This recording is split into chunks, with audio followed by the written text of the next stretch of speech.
The entire restaurant went silent. You could hear a pin drop. At table 1, Adrian Blackwood, the most feared man in the city, froze. His hand hovered over his holster. Across from him, his fiancée looked furious, but everyone was looking at the 3 toddlers in the high chairs.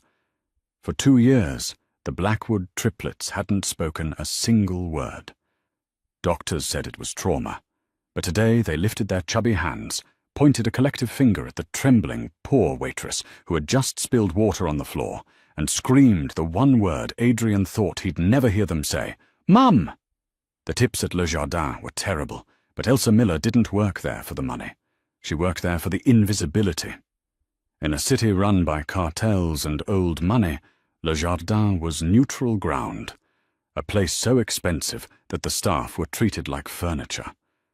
And that was exactly what Elsa wanted. She wanted to be a ghost.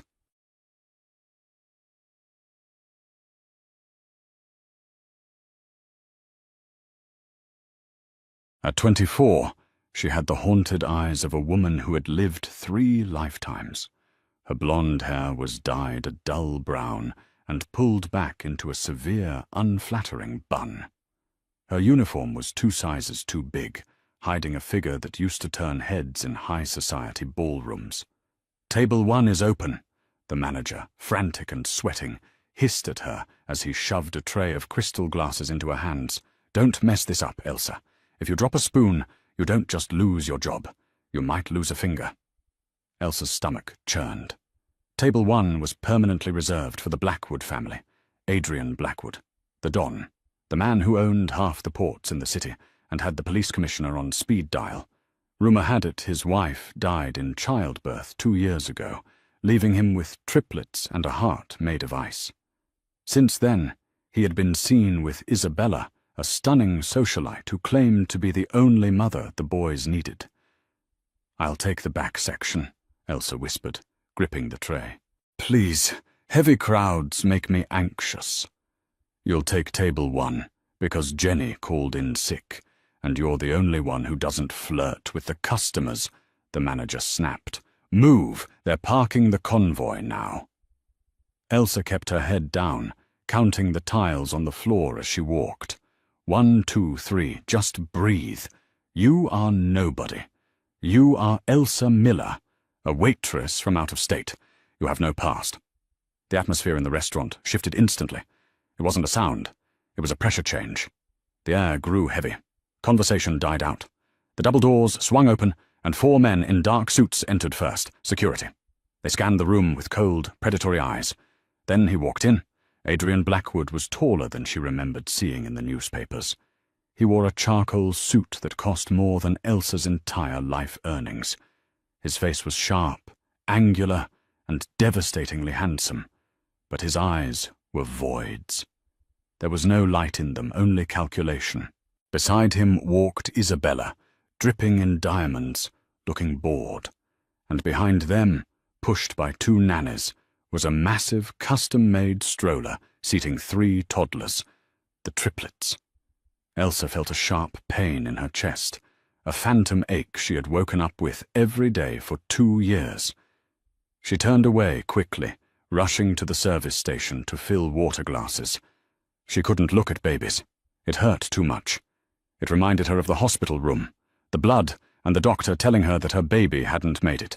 "Water, sparkling, room temperature," one of the guards barked at her as she approached the table. Elsa nodded, keeping her gaze strictly on the tablecloth. "Yes, sir." She moved around the table with practiced efficiency. She placed the glass in front of Adrian. He didn't look up. He was scrolling through something on his phone. She moved to Isabella, who didn't even acknowledge her existence. Then, she had to serve the children. The nannies were struggling. The 3 boys, Leo, Liam, and Luca, according to the tabloids, were fussy. They were kicking their legs, their faces red and scrunched up in silent frustration. They looked nothing like Isabella. They had dark curls and piercing blue eyes. Elsa's hand trembled as she placed a plastic cup of apple juice near the first high chair. The boy, Leo, stopped kicking. He froze. His little nose twitched. He turned his head sharply, looking not at the juice, but at Elsa's hand. Elsa pulled back as if burned. She hurried to the next chair. Liam, the second boy, did the same. He went still. His eyes locked onto her wrist, where a faint, star-shaped scar sat, a burn from a cooking accident years ago. "What is wrong with them?" Isabella snapped, looking at the boys with disdain. "Can't you shut them up? They're embarrassing us, Adrian." Adrian didn't look up from his phone. "They're children, Isabella, not dogs." "Well, they're acting like wild animals," she huffed. Elsa felt a surge of protective anger she had no right to feel. She bit her lip and turned to leave. But as she turned, her apron caught on the edge of the third high chair. Luca, the third triplet, reached out. His small, chubby hand grabbed the fabric of her uniform. He didn't let go. Elsa stopped. She looked down. For the first time in 2 years, she looked directly into the eyes of a child. And the world stopped spinning. The connection was electric. It wasn't just a glance, it was a collision of souls. Luca's blue eyes were wide, filled with a confusion and recognition that shouldn't be possible for a 2-year-old. "Let go of the waitress, Luca," Isabella said, her voice shrill. She reached over to swat the boy's hand away. "Don't," Elsa said. The word slipped out before she could stop it. It wasn't a waitress's voice. It was authoritative. Sharp, Adrian's head snapped up. His eyes narrowed, locking onto Elsa for the first time. He didn't see a waitress. He saw a threat, or something else. He analyzed her face, but the brown hair and glasses seemed to fool him. "I mean," Elsa stammered, dropping her voice back to a subservient whisper, I can handle it, Mum. He's just curious about the apron." She gently covered Luca's small hand with hers. Her skin tingled at the contact. A warmth flooded through her, terrifying and beautiful. "It's okay, little one," she whispered, her voice cracking. "It's okay." Luca blinked. His bottom lip trembled. Then the impossible happened. The silence of the restaurant was broken not by the clinking of silverware, but by a sound that made the nannies gasp. Luca was trying to speak. The tabloids had been ruthless about this. The Blackwood heirs were mute, defective, broken by the trauma of losing their mother at birth. Adrian slowly put his phone down. His entire body went rigid. He stared at his son. "Mum," Luca croaked. It was quiet, rusty, but undeniable. Isabella dropped her fork. It clattered loudly against the china. "What did he say?" Luca didn't look at his father. He didn't look at Isabella or the nannies. He pointed a shaking finger directly at Elsa's face. "Mum!" he shouted louder. Suddenly Leo and Liam joined in. It was a chain reaction. "Mum! Mum! Mama!" The 3 boys began to wail, reaching their arms out toward Elsa, straining against the straps of their high chairs. Their cries weren't of pain, but of desperate, heartbreaking longing. Elsa felt the blood drain from her face. Her knees buckled. She knew she should run. She should drop the tray and bolt out the back door. This was dangerous. This was Adrian Blackwood. If he thought she was trying to kidnap or influence his children, he would kill her without a trial. But she couldn't move. Her heart was hammering against her ribs like a trapped bird. "Why?" she thought. "I've never met them. My baby died. Why are they calling me Mum?" Adrian stood up. The chair scraped violently against the floor. The security guards moved instantly, hands going inside their jackets. "Who are you?" Adrian's voice was low, a growl that vibrated through the floorboards. He walked around the table, looming over Elsa. Elsa backed up, hitting the service station. I'm just a waitress. I don't know why they're doing this. I swear, sir, I've never seen them before." "Liar!" Adrian hissed. He wasn't looking at her uniform. He was looking at her eyes. He reached out, his hand moving toward her face. "Adrian, sit down!" Isabella shrieked, standing up. "She probably has candy in her pocket. They're just confused brats. Don't make a scene." "Be quiet, Isabella," Adrian snapped, never breaking eye contact with Elsa. "My sons haven't spoken a word since the day they were born. And today, they call a stranger Mum. I don't believe in coincidences." He grabbed Elsa's wrist, the one with the star-shaped burned scar. When his thumb brushed over the scar tissue, Adrian flinched. His eyes widened in genuine shock. He looked from the scar to her face, searching for something beneath the bad dye job and the glasses. "Where did you get this?" he demanded, his grip tightening. A cooking accident," Elsa whimpered. "Please, you're hurting me." "Adrian, let her go." The manager came running over, looking terrified. "I apologize, Mr. Blackwood. She's new. She's clumsy. I'll fire her immediately. Get out, Elsa. Go." "She's not going anywhere," Adrian said, his voice deadly calm. He pulled Elsa closer, ignoring the wailing children who were now screaming, "Mama!" like a chant. "Take the boys to the car," Adrian ordered the nannies, his eyes still fixed on Elsa. "No!" Elsa shouted.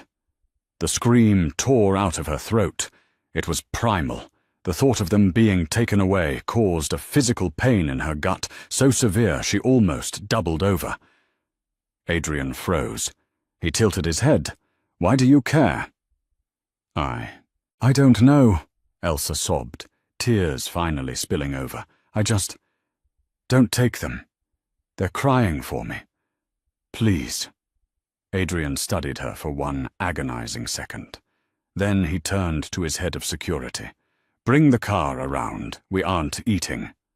He looked back at Elsa. "And you're coming with us." "What?" Isabella screamed.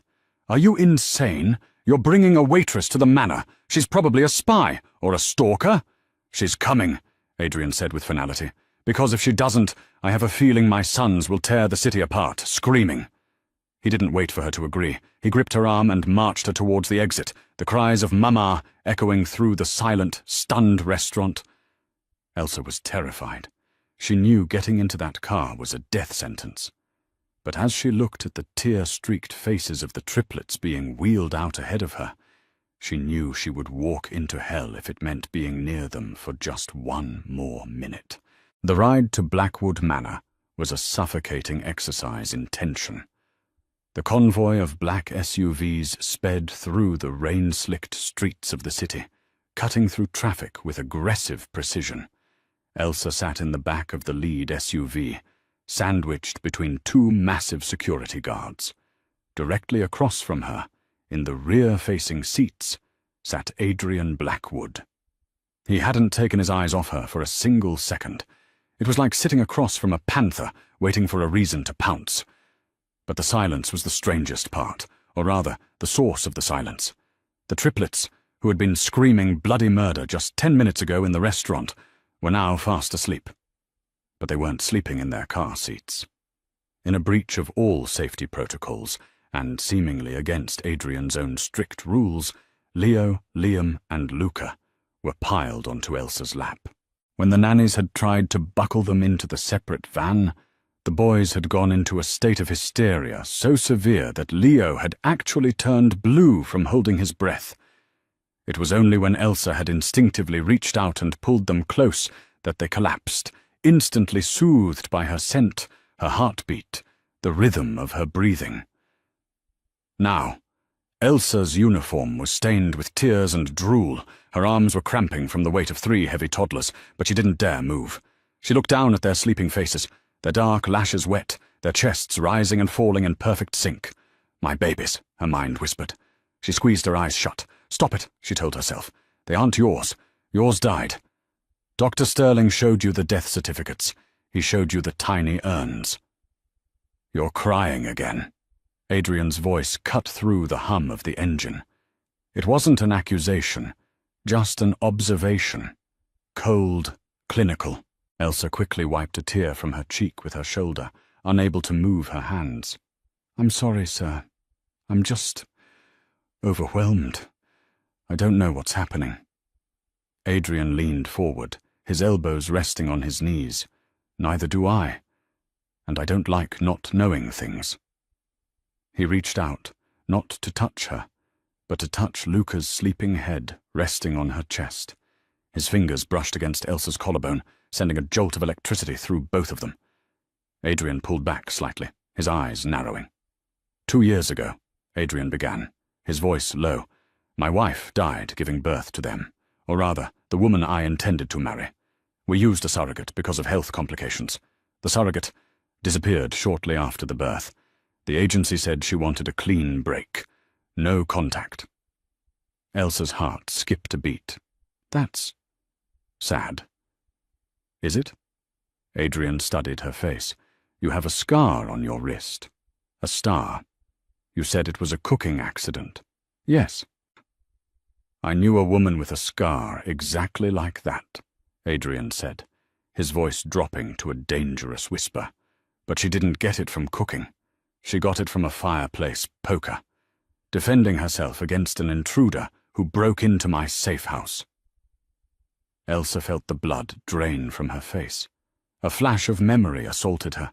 Heat, screaming, the smell of burning skin, a man in a ski mask, but it was gone as fast as it came, replaced by the dull fog that had clouded her brain for 2 years. I don't know what you're talking about," she stammered. "My name is Elsa Miller. I grew up in Ohio. I moved here last year." "We'll see," Adrian said. He tapped the partition window. "Rocco, how long?" 2 minutes, boss," the driver replied. "Good. Have Dr. Sterling waiting in the medical wing. And tell Isabella to stay in the guest house tonight. I don't want her near the boys." "Sir," Rocco hesitated. "Miss Isabella is already calling her father. She's claiming you've been brainwashed by a low-class servant." Adrian's jaw tightened. "Let her call the Pope for all I care. Nobody touches these boys." The car slowed as it passed through massive iron gates. Elsa peered out the tinted window. Blackwood Manor wasn't a house. It was a fortress. Stone walls, armed guards patrolling the perimeter with Rottweilers, and a driveway that seemed to go on for miles. As the car stopped, the door was wrenched open. "Don't wake them," Adrian ordered the guards, who moved to help. "She carries them." "Sir, she can't carry 3. "I can," Elsa interrupted. Adrenaline gave her strength she didn't know she had. She scooped up the tangle of sleeping limbs, shifting Leo to her hip, holding Liam against her shoulder, and cradling Luca in the crook of her arm. It was heavy, awkward, and exhausted her instantly, but she felt a fierce need to not let go. She stepped out of the car and onto the gravel. The air here smelled of pine and rain. "This way," Adrian directed, placing a hand on the small of her back to guide her. The touch felt familiar, painfully familiar. "Why do I feel like I've walked this path before?" Elsa thought. "Why do I know that the 3rd step on the porch creaks?" She stepped onto the porch. The 3rd step creaked. Elsa stumbled. Adrian caught her arm. "Careful." I knew that would happen," she whispered, staring at the wood. Before Adrian could respond, the front doors flew open. Isabella stood there, her face twisted in a mask of fury that made her beauty look grotesque. "You brought the help into the main hall?" she shrieked. "Have you lost your mind, Adrian? She smells like grease and cheap detergent." At the sound of her shrill voice, the triplets stirred. Luca opened his eyes, saw Isabella, and immediately buried his face into Elsa's neck, whimpering. "Shh," Elsa hummed, swaying gently. "It's okay. The bad noise is gone." Isabella marched forward, her hand raised as if to slap Elsa. "Don't you dare shush me, you little rat! Give me those children!" Adrian stepped between them. He didn't raise his voice. He didn't have to. He just radiated a darkness that made the air temperature drop. "Isabella," he said softly, "if you wake them, you sleep in the kennel." Isabella froze, her hand hovering in the air. She looked at Adrian, then at Elsa, realizing she had lost this battle. But her eyes promised a war. "Fine," she spat. "Play house with the peasant. But when you realize she's a con artist trying to get a payout, don't come crying to me." She stormed off, her heels clicking loudly on the marble floor. "Upstairs," Adrian commanded. "The nursery." Elsa followed him up the grand staircase. Her legs were shaking, but the boys were dead weight, totally relaxed in her arms. As they reached the top of the stairs, Elsa instinctively turned left, toward a set of double oak doors. Adrian stopped. He watched her. "I didn't tell you which room was the nursery," he said. Elsa froze. I just guessed. It seemed like the brightest room. "It's the only room in the hallway with soundproofed walls," Adrian said. "You couldn't know that." He walked closer to her, his gaze intense. "Who are you, Elsa Miller? And why do my sons look at you like you're the only thing that matters in the world?" "I don't know," Elsa whispered, tears springing to her eyes again. "I swear to you, I don't know." The nursery was larger than Elsa's entire apartment. It was filled with toys that had clearly never been played with, pristine wooden horses, imported electric cars, and shelves of leather-bound books. It felt like a museum, not a room for children. Elsa gently laid the boys down in their oversized cribs. As soon as she tried to pull away, Liam's hand shot out and grabbed her finger. He didn't wake up, but his grip was iron tight. "Stay," Adrian said from the doorway. He was leaning against the frame, watching. "If you leave, they'll wake up. And I need silence to think." Elsa sat down on a rocking chair next to the cribs. She kept her finger in Liam's hand. "Mr. Blackwood," she began softly, "I need to go home. My shift ended hours ago. My manager. I'm going to lose my job." Adrian let out a dry, humorless laugh. "You don't have a job anymore, Elsa. I bought the restaurant 5 minutes ago on the ride over. I fired the manager for speaking to you disrespectfully." Elsa's jaw dropped. You bought Le Jardin?" "I solve problems," Adrian said, walking into the room. He pulled a chair close to hers. "Too close. Right now, you are a problem. But you are also a solution." "To what?" "To my sons. They are failing to thrive. Doctors say it's emotional neglect, but I give them everything. The best nannies, the best food, the best toys. Nothing works. Until you." He leaned in, his cologne, sandalwood, and expensive tobacco, filling her senses. "I am offering you a job, live-in nanny. Starting salary is $10,000 a month. Cash." Elsa gasped. 10,000? I can't accept that." 20,000, Adrian countered immediately. "And full protection. Nobody touches you. Not Isabella, not the press. Nobody." It was a deal with the devil. Elsa knew that. Being this close to a man like Adrian Blackwood was dangerous. He was a criminal overlord in a designer suit. But looking at the boys, looking at Liam holding her finger, she knew she couldn't leave. "I'll do it," she whispered. "But not for the money. I'll do it for them." "Good." Adrian stood up. "Dr. Sterling is here. He needs to take a blood sample." Elsa stiffened. "Why?" "Standard procedure for staff," Adrian lied smoothly. But his eyes gave him away. He didn't want to check for diseases. He wanted to check for DNA. Elsa hesitated, then held out her free arm. She had nothing to hide. She was Elsa Miller, nobody. A balding, nervous-looking doctor entered the room, took a quick vial of blood, and scurried away as if afraid Adrian might bite him. "Now," Adrian said, "you need to change. Those clothes are filthy." He went to a closet in the corner of the nursery, a closet that seemed oddly out of place. He pulled out a silk robe. It was dusty, as if it hadn't been touched in years. "Wear this for tonight," he said, tossing it to her. Elsa caught the silk. It was a deep emerald green. "Green," she murmured. "My favorite color." Adrian went still. "I know." The air in the room grew heavy again. "What is happening?" Elsa asked, her voice trembling. "Why are you looking at me like I'm a ghost?" "Because you might be," Adrian said enigmatically. "Get changed in the bathroom. I'll watch the boys." Elsa retreated into the ensuite bathroom.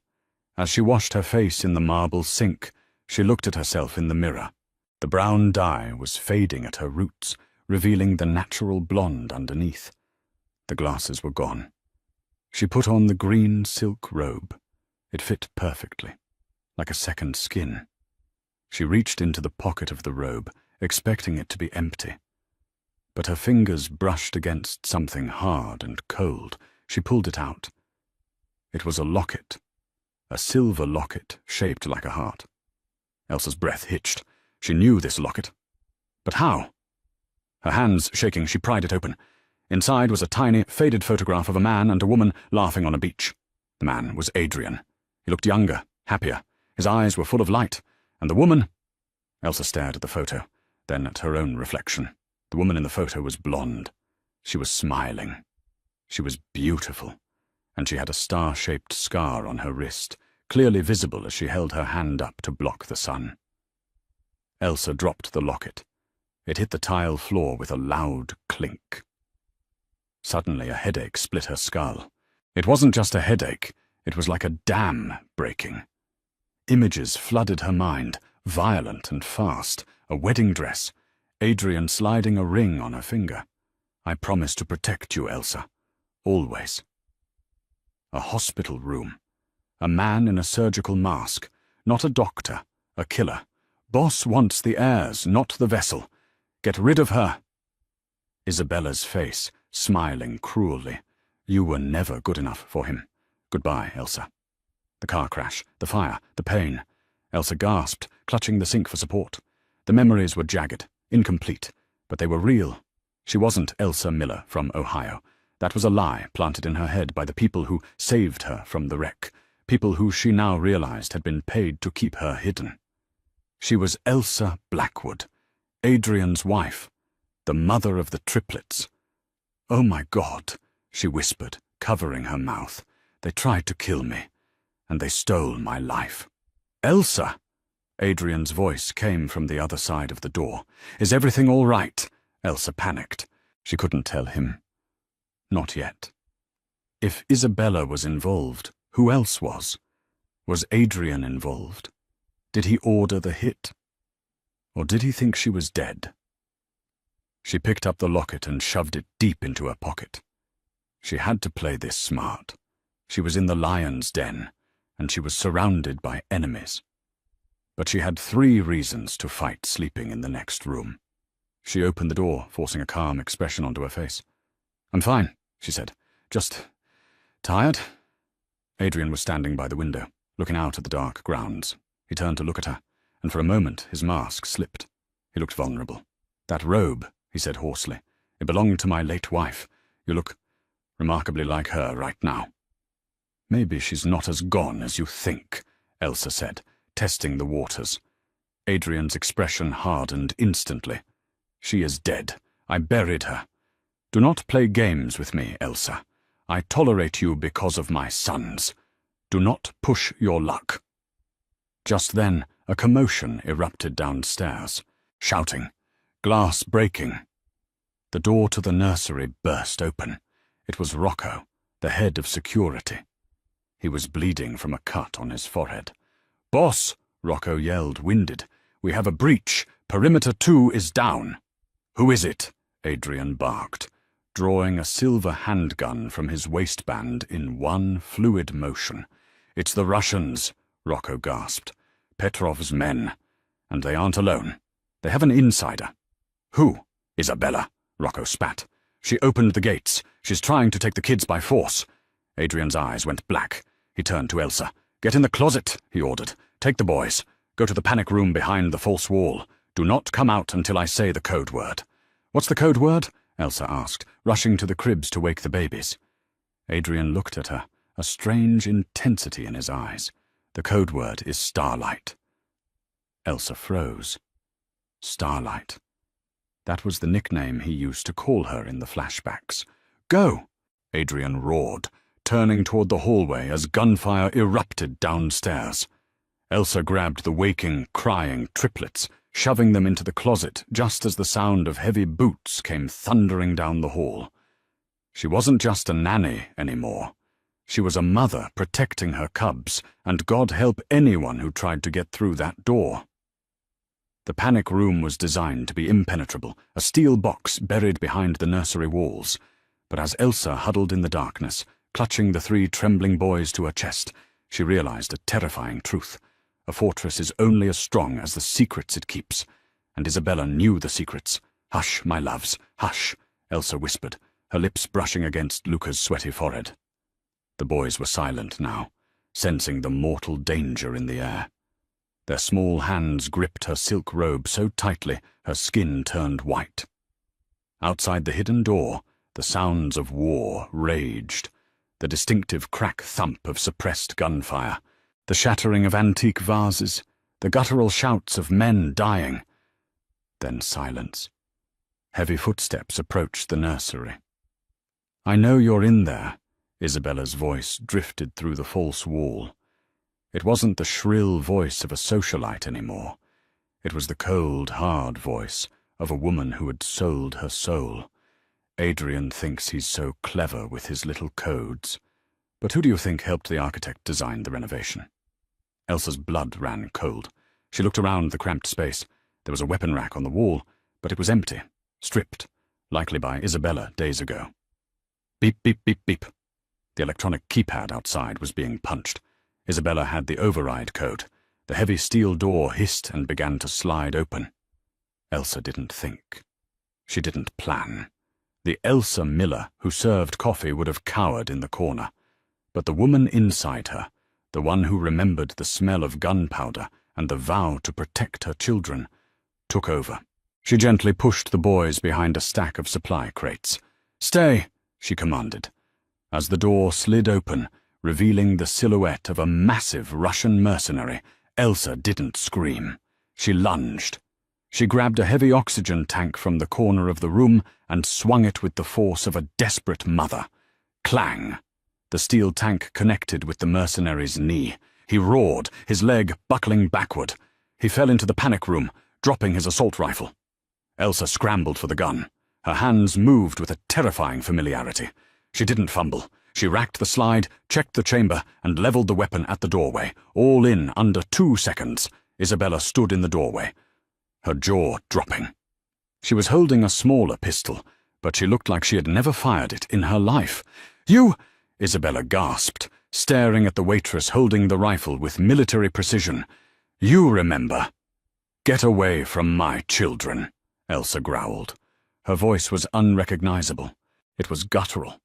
Dangerous. "Kill her!" Isabella screamed to the hallway behind her. 2 more men rushed in. Elsa fired. Pop, pop. One man went down, clutching his shoulder. The other dove for cover behind the nursery crib. "Don't shoot the cribs!" Elsa screamed, her heart stopping. She couldn't fire back. The risk of a ricochet hitting the boys was too high. She dropped the rifle and tackled Isabella. They hit the floor hard.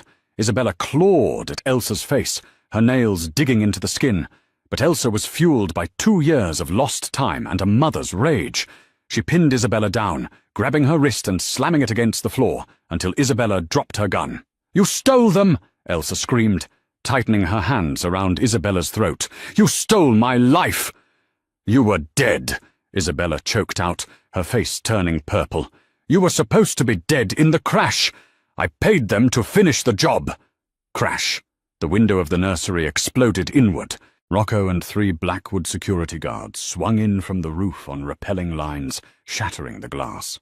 At the same time, Adrian kicked the nursery door open. He was covered in blood, not his own. He held a silver pistol in each hand.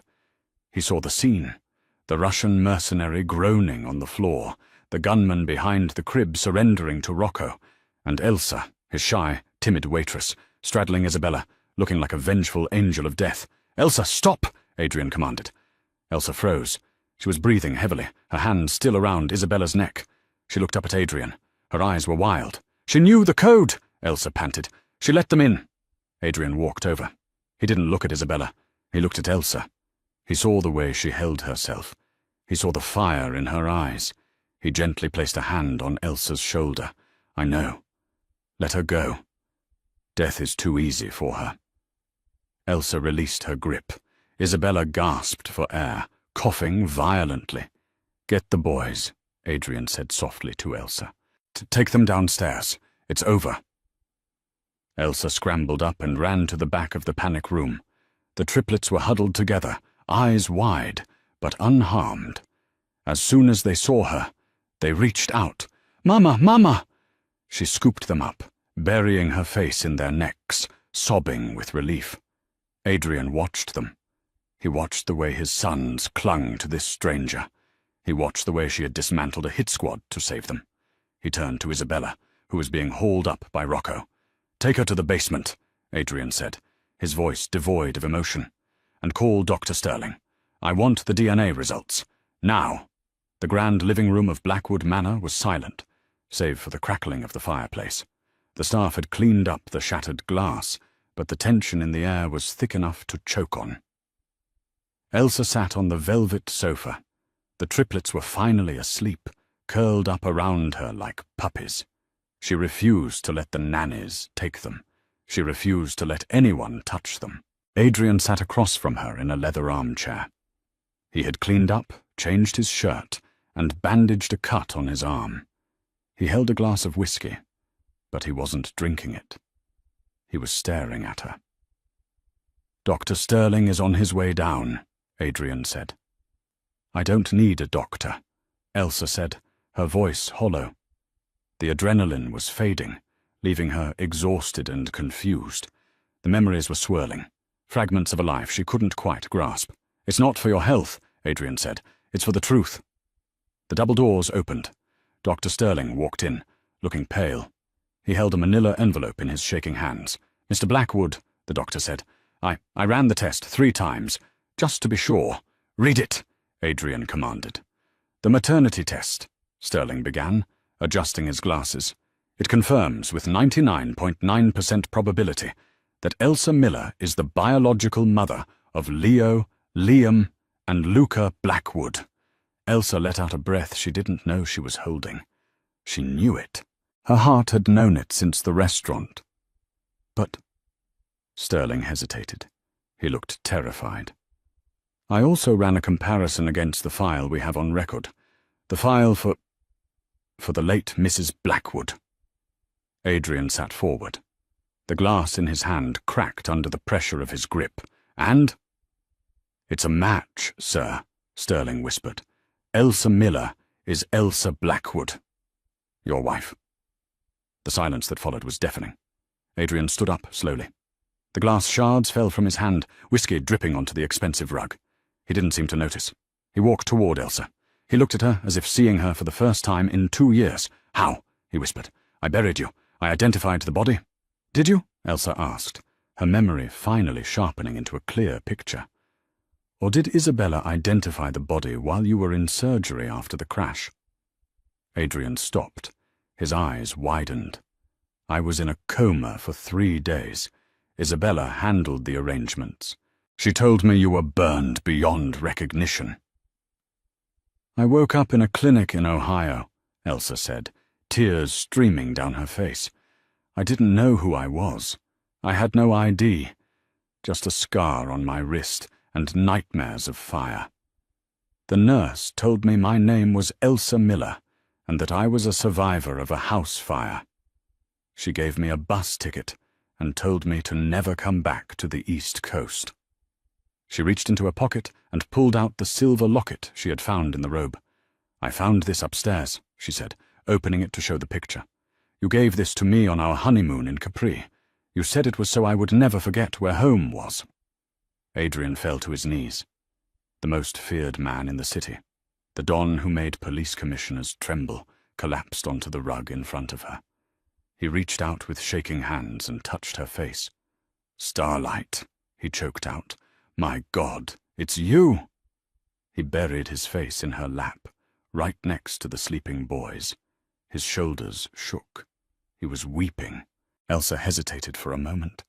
The anger was still there.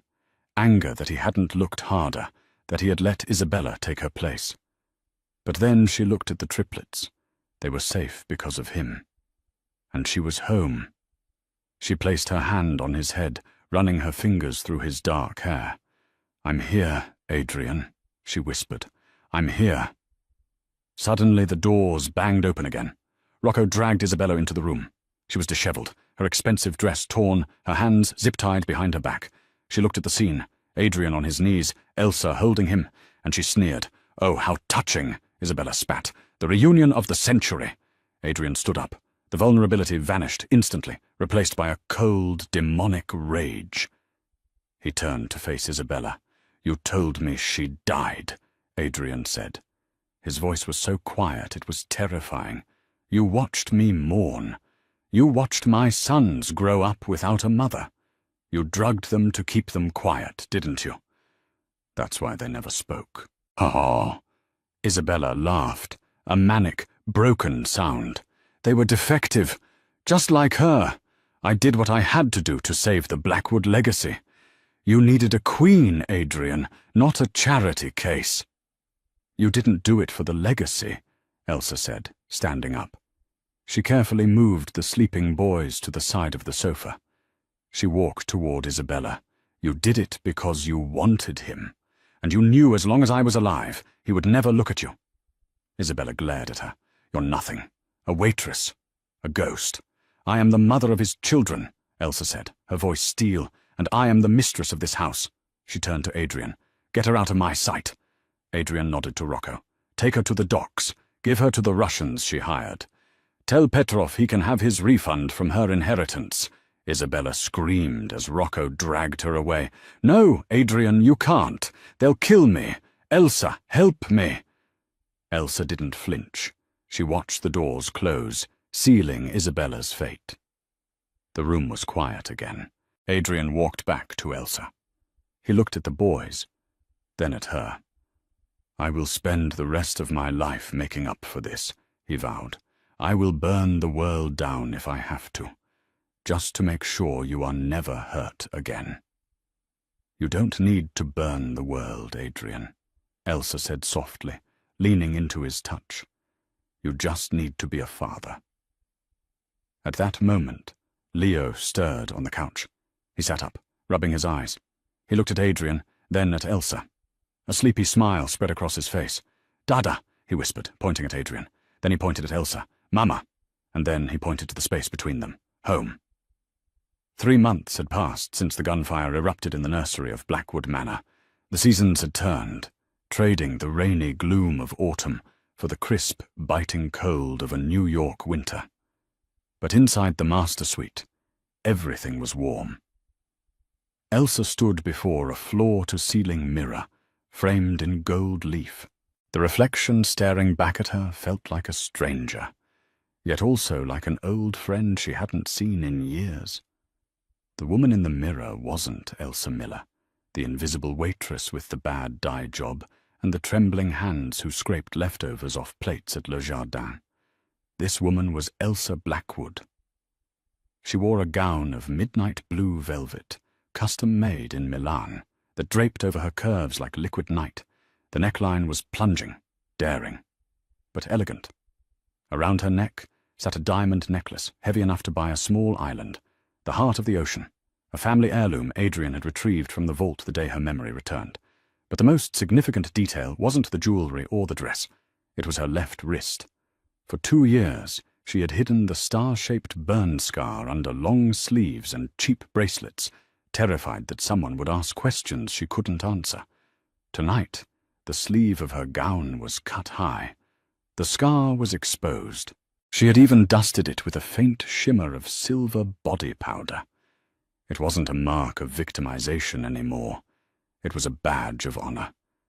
It was the mark that had brought her sons back to her. "You're thinking about the restaurant," a deep voice rumbled from the doorway. Elsa didn't flinch. She smiled at the reflection of her husband as he walked into the room. Adrian Blackwood looked devastating in a tuxedo that fit his broad shoulders with military precision, but the cold, dead look that had defined him for 2 years was gone. In its place was a quiet, burning intensity, a look reserved only for her. "I'm thinking about the people who will be at the gala tonight," Elsa corrected him, turning around. "The same senators, the same socialites, the same business moguls who used to snap their fingers at me to refill their water. They looked through me, Adrian. To them, I was furniture." Adrian stepped closer, his presence filling the room. He reached out, his thumb tracing the line of her jaw. "They won't look through you tonight, Starlight. Tonight, they will bow. And if they don't, Rocco has instructions to escort them out, through the window." Elsa laughed, a genuine bell-like sound that had been absent from this house for too long. "Let's try to avoid defenestration before the appetizers, shall we?" "No promises." Adrian kissed her forehead, then pulled back, his expression turning serious. Rocco called. He just got back from the trip. The air in the room shifted. The temperature seemed to drop. "Is it done?" Elsa asked softly. Adrian walked over to the fireplace, where a small stack of documents was waiting. He picked up a photograph and handed it to Elsa. It was a grainy, zoomed-in picture taken from a distance. It showed a frozen, grey landscape, a fish processing plant in the deepest, most desolate part of Siberia. In the center of the frame, hunching over a conveyor belt of frozen cod, was a woman. Her once manicured hands were red and raw, wrapped in rags. Her face, stripped of expensive makeup and fillers, was gaunt and hard. She looked 20 years older. Isabella. Petrov was appreciative of the refund, Adrian said, his voice void of pity. She owes him a significant amount of money for the failed hit squad. Since her inheritance was seized by the courts for fraud, she is working off her debt. "How long?" Elsa asked, staring at the woman who had stolen 2 years of her life. "At her current wage?" Adrian did a quick mental calculation. Approximately 45 years. She sleeps in a dormitory with the other workers. She eats gruel, and she spends 12 hours a day gutting fish in sub-zero temperatures. She wanted to be treated like royalty, but she forgot that in my world, treason is paid for in blood and sweat. Elsa handed the photo back. She felt a final weight lift off her chest.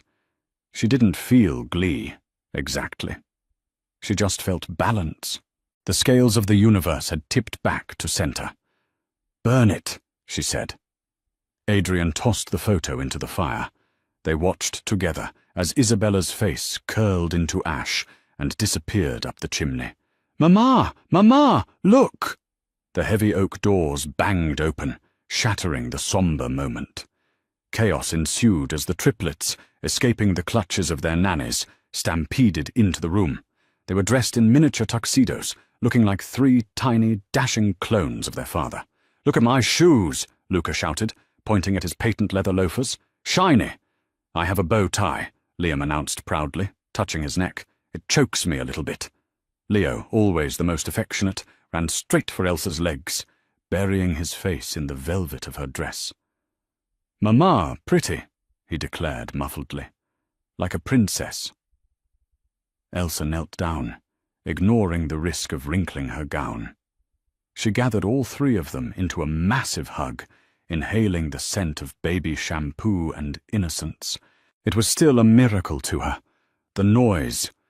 For 2 years, the silence of the triplets had been a source of national gossip. Now, they were making up for lost time. "You 3 look very handsome," Elsa told them, kissing 3 foreheads in rapid succession. "Are you going to be good for the nanny tonight while Mummy and Daddy go to the party?" "No," they chorused in unison. Adrian chuckled, crouching down beside them. "If you are good, I will let you ride in the helicopter tomorrow." The boy's eyes went wide. The bribery was effective immediately. "We be good," Luca promised instantly. "Super good." "Excellent negotiating," Elsa whispered to Adrian as he helped her stand back up. "I learned from the best," he winked. The Blackwood Winter Gala was held at the Grand Metro Hotel, a venue dripping with crystal chandeliers and old money. The atmosphere was tense. The city knew that Adrian Blackwood had been reclusive lately. Rumors of a war with the Russians, of a coup within his own house, had been circulating in the tabloids. When the black limousine pulled up to the red carpet, the flashbulbs erupted like a lightning storm. The paparazzi were shouting Adrian's name, hungry for a quote, a picture, anything. The door opened. Adrian stepped out first. He buttoned his jacket, scanning the crowd with a predator's gaze. The shouting died down slightly. Then he turned back to the car and held out his hand. When Elsa stepped out, a collective gasp rippled through the press line. The last time the public had seen Elsa Blackwood, it was in a grainy obituary photo 2 years ago. "Is that? It can't be." She's dead. I read the report. Elsa gripped Adrian's hand. Her heart was hammering against her ribs, but she kept her chin high. She remembered the manager at Le Jardin yelling at her for dropping a spoon. She remembered the customers who spoke about her as if she were deaf. She looked directly into the camera lenses. "See me now," she thought. They walked the red carpet in silence. It was a power move. No interviews, no explanations. Just presence. Inside the ballroom, the orchestra trailed off as they entered. 500 heads turned. Forks paused halfway to mouths. The silence was absolute. Adrian led her to the center of the room, right beneath the massive chandelier. He gestured to the band leader, who quickly handed him a microphone. "Good evening." Adrian's voice boomed, echoing off the vaulted ceiling. "I see the confusion on your faces. You look as if you've seen a ghost." He wrapped an arm around Elsa's waist, pulling her flush against him. "For 2 years, this city believed the Blackwood family was broken. You believed I was a widower. You sent flowers. You sent cards. Some of you—" His eyes darted to a table of rival business associates. "Even sent threats, thinking I was weak with grief." The room was so quiet you could hear the ice melting in the champagne buckets. "But the Blackwood family does not break," Adrian declared, his voice hardening. "We simply reload." He looked down at Elsa, his expression softening for everyone to see. "I would like to reintroduce my wife, Elsa Blackwood, the mother of my heirs, the heart of my empire. She was taken from us by treachery, but she fought her way back. She is the strongest person in this room, and from this day forward, her word is my word. You respect her, or you answer to me." He raised his glass. "To Elsa! To Elsa!" The crowd roared back, the fear and awe palpable in their voices. The orchestra struck up a waltz, Elsa's favorite. Adrian handed the microphone back and took her hand. "Ready?" "Always," Elsa whispered. As he swept her onto the dance floor, spinning her beneath the golden lights, Elsa caught sight of her reflection in the darkened window overlooking the city. She saw the velvet, the diamonds, and the man who adored her. But more importantly, she saw herself, not the victim, not the waitress, not the ghost. She was the queen, and her reign was just beginning. What a roller coaster of emotions. From being a ghost waitress serving her own husband to becoming the queen of the Blackwood Empire, Elsa's journey proves that a mother's bond is stronger than any lie, any trauma, and any amount of time.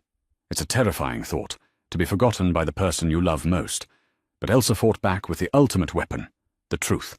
And let's be honest, seeing Isabella get exactly what she deserved in that Siberian fish market was the perfect serving of cold, hard karma. What would you have done if you were in Elsa's shoes? Would you have run away when the triplets called you Mum? Or would you have fought for them instantly? If this story kept you on the edge of your seat, please smash that like button. It really helps the channel grow. Don't forget to share this video with a friend who loves a good revenge romance, and make sure you subscribe and hit the bell icon so you never miss out on our next dramatic story. Thanks for watching, and see you in the next one.